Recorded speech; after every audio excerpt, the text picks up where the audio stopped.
China को भी handle नहीं कर सकते। लद्दाख में दिल्ली जितनी जमीन चाइनीजों ने कब्जे में कर ली है, उसके अलावा भी तमाम बयान दिए हैं। क्या कहेंगे, बयानों का दौर उनका जारी है?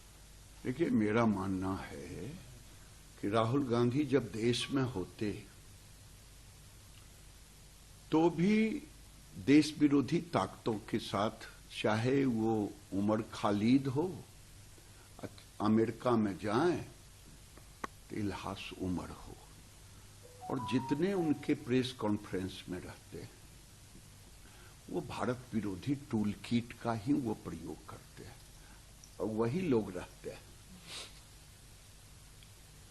राहुल गांधी देश को गाली भी देते हैं, प्रधानमंत्री को भी गाली देते, देश के लोकतंत्र को भी गाली देते, और मेरा मानना है कि अब समय आ गया है इन पर कार्रवाई होनी चाहिए, इनकी सदस्यता समाप्त कर देनी चाहिए।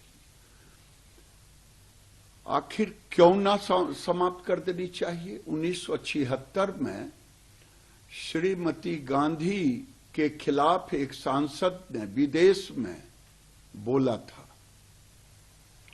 और मंत्री ने प्रस्ताव लाया सदन में कि इंदिरा जी देश में होती हैं तो कांग्रेस की नेता होती हैं, विदेश जाती हैं तो देश की नेता होती हैं। क्या संविधान? इसलिए उन्होंने देश को गाली दिया है, देश के खिलाफ बोला है, इनकी सदस्यता रद्द करनी चाहिए। प्रधानमंत्री चाइना को भी हैंडल नहीं कर सकते। लद्दाख में दिल्ली जितनी जमीन चाइनीजों ने कब्जे में कर ली है, उसके अलावा भी तमाम बयान दिए हैं। क्या कहेंगे, बयानों का दौर उनका जारी है? देखिए, मेरा मानना है कि राहुल गांधी जब देश में होते तो भी देश विरोधी ताकतों के साथ, चाहे वो उमर खालिद हो, अमेरिका में जाएं तो इल्हास उमर हो, और जितने उनके प्रेस कॉन्फ्रेंस में रहते हैं वो भारत विरोधी टूल किट का ही वो प्रयोग करते हैं और वही लोग रहते हैं।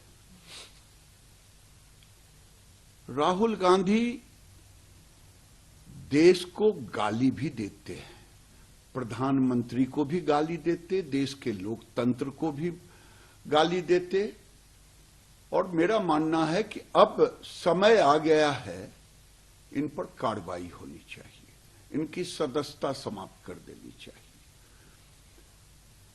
आखिर क्यों ना समाप्त कर देनी चाहिए? 1976 में श्रीमती गांधी के खिलाफ एक सांसद ने विदेश में बोला था और मंत्री ने प्रस्ताव लाया सदन में कि इंदिरा जी देश में होती हैं तो कांग्रेस की नेता होती हैं, विदेश जाती हैं तो देश की नेता होती हैं। क्या संविधान?